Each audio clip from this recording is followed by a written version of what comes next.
Guys இப்போ நம்ம வந்து இதுக்கு போயிட்டுருக்கோம். கார்டியம் எக்யூப் பண்ண ஒரு காம்போ. இந்த வீடியோவில் நம்ம ஒரு காம்போவை தான் பார்க்க போகிறோம். ஓகே, ஃபஸ்ட்டு போய்ட்டு கார்டியம் எக்யூப் பண்ணுவோமா?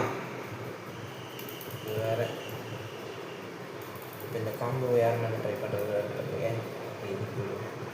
அப்படின்னா இது கண்டு கட்டிங்க.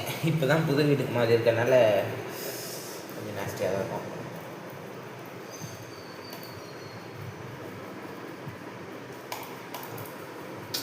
அந்த இதை ட்ரை பண்ணிக்கலாம்.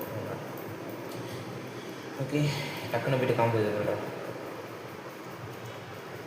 அவ்வளோ வரலையே.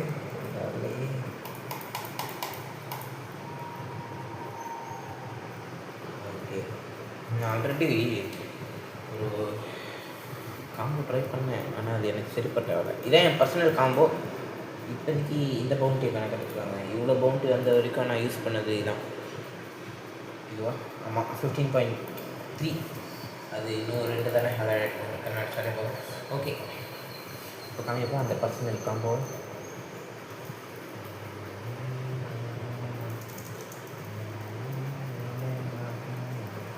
ஓகே இதான் காம்போ.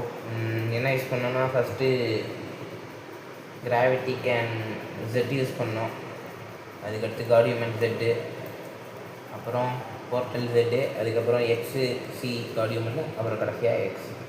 இதை தவிர்த்தா 30 மில்லியன் பவுட்டியாக இருந்தால் டேமேஜ் நம்ம அடிக்கிறது கம்மியாக தான் வரும். அந்த டைமில் கன் யூஸ் பண்ணிக்கலாம். Once more. லைட்டாக மிஸ் ஆகிடுச்சு. Okay, last try.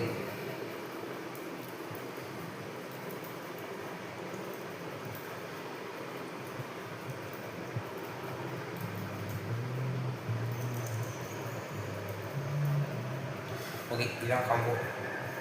இதை தவிர்த்து நீங்கள் மேபி இதை யூஸ் பண்ணிங்கன்னா இன்னும் பெட்டராக இருக்கும்.